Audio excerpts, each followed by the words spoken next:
हाय बच्चों, कक्षा 10th की परीक्षा में ये हास्य रस और करुण रस, इससे 2 अंक के प्रश्न पूछे जाते हैं। और जानते हैं किस प्रकार के प्रश्न होते हैं?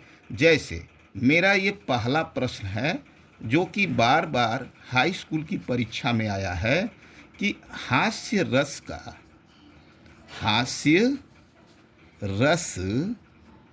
का अस्थाई भाव है। ये प्रश्न आया है। पहला ऑप्शन है क्रोध। दूसरा ऑप्शन है रति। तीसरा ऑप्शन है हास। और चौथा ऑप्शन है क्रोध। तो बच्चों बताइए, इन चारों ऑप्शनों में जैसे ये क्रोध के स्थान पर, जैसे मैं एक बार क्रोध यहाँ लिख दिया हूँ तो यहाँ पर दोबारा आ गया।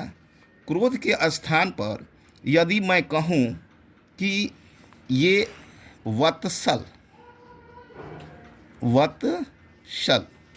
तो आपको बताना है कि इन चारों ऑप्शनों में कौन सही है। इन चारों ऑप्शनों में यदि सही होगा तो कौन सा बताइए? हास्य रस का अस्थाई भाव कौन सा होगा? तो इसमें जो है हास्य रस का अस्थाई भाव हास है। फिर इसके बाद ये कई बार प्रश्न आ चुका है, आप पेपर से मिला सकते हैं। कई बार हमने देखा है, हम खुद पढ़ाते रहते हैं और कई सालों का अनुभव है।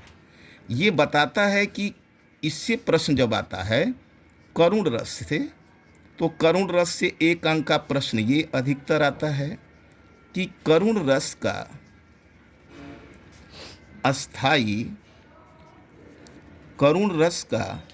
अस्थाई भाव है। ये पहला ऑप्शन है शोक। दूसरा ऑप्शन है विस्मय।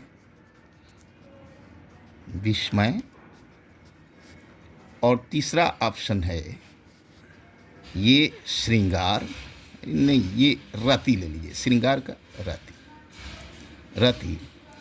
और चौथा ऑप्शन है आपका उत्साह।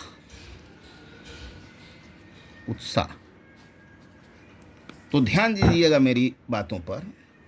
ये शोक ही जो है करुण रस का अस्थाई भाव है, इसमें ये ऑप्शन सही है। मैं एक बार इन सब की चर्चा करूं। क्रोध रौद्र रस का अस्थाई भाव है। क्रोध किसका अस्थाई भाव है? रौद्र रस का। रति किसका अस्थाई भाव है? श्रृंगार रस का। हास किसका अस्थाई भाव है? हास्य रस का। और वत्सल जो है वात्सल्य रस का। लेकिन आपको क्या ध्यान रखना है, तो केवल हास्य रस और करुण रस यही बार बार पूछेगा। हास्य रस का अस्थाई भाव तो बताना है क्या बच्चों? क्या बताएंगे आप? हास। और करुण रस का अस्थाई भाव क्या है तो क्या बताएंगे? शोक। चलिए अब इसमें हम प्रश्न नंबर 3 देखते हैं जो बार बार आता है। रस के अंग होते हैं। ये प्रश्न आता है, रस के अंग होते हैं। रस के कितने अंग होते हैं? तो रस के आपकी ऑप्शन है, पहला है 6, दूसरा है 9, तीसरा है 11 और ये चौथा ऑप्शन दे दिया जैसे कि 4। इसमें से आप बताएं। तो देखिए, रस के कुल मूल रस कितने होते हैं? कुल मूल रस की बात करें, रसों की संख्या कितनी होती है? तो मूल रस होते हैं 9 और ये आपका और ये आपका दोनों में अंतर है। ये मूल रस की संख्या 9 होती है, 11 जो है कुल रस की संख्या होती है। यदि ये प्रश्न आएगा कि कुल रस कितने होते हैं तो आप बताएंगे बच्चों 11, और यदि पूछेगा कि मूल रस कितने होते हैं तो आप बताएंगे 9। चलिए, अब ये प्रश्न बार बार आ चुका है। जैसे पूछ देगा, देखी सुदामा की, देखी सुदामा की दीन दशा, देखी सुदामा की दीन दशा, करुणा करुणा करिकै, करुणा करिकै, करुणा निधि, करुणा निधि रोए,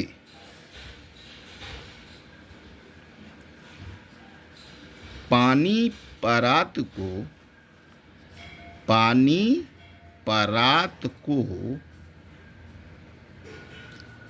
हाथ छुयो नहीं,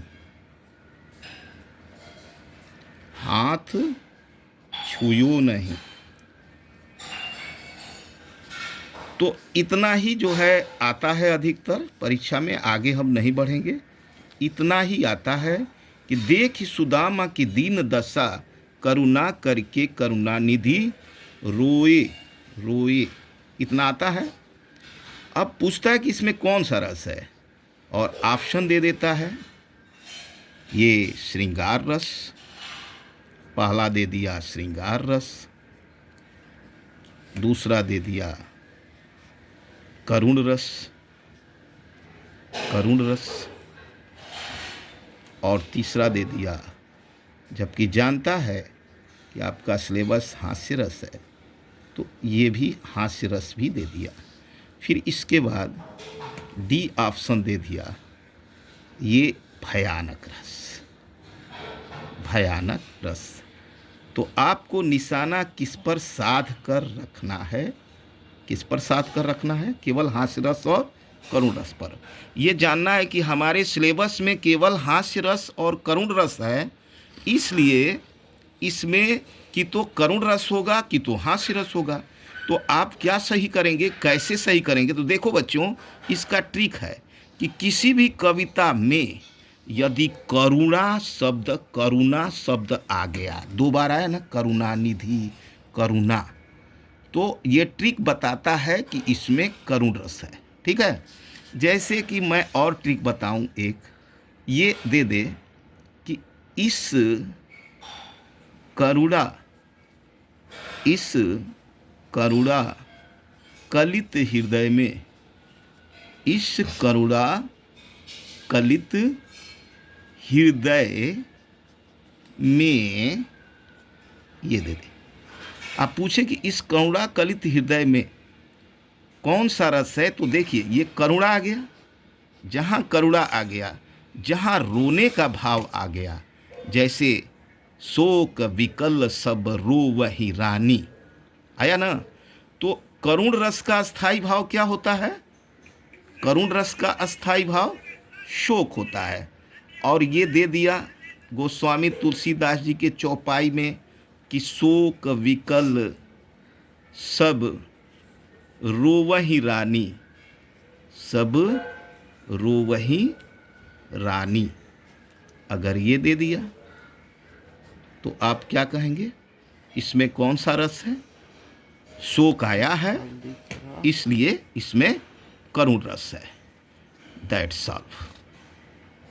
आप सब्सक्राइब करें, लाइक करें, शेयर करें, और तब हम ये सब रिजल्ट देखने के बाद हम आपको आपके मंच पर आ गए हैं, ऐसा तरीका बताएंगे जिससे कि दोनों सारा का सारा आपका सिलेबस पूरा हो जाएगा।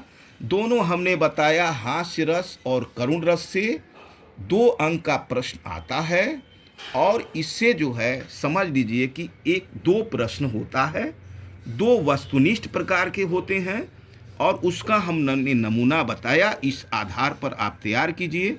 एक चीज़ और ध्यान दीजिएगा, हास्य रस की कोई कविता आ जाएगी ना, तो उस कविता में यदि हास्य शब्द आ जाएगा, कौन सा शब्द आ जाएगा, हास्य शब्द आ गया, तो आप बताएंगे हास्य रस।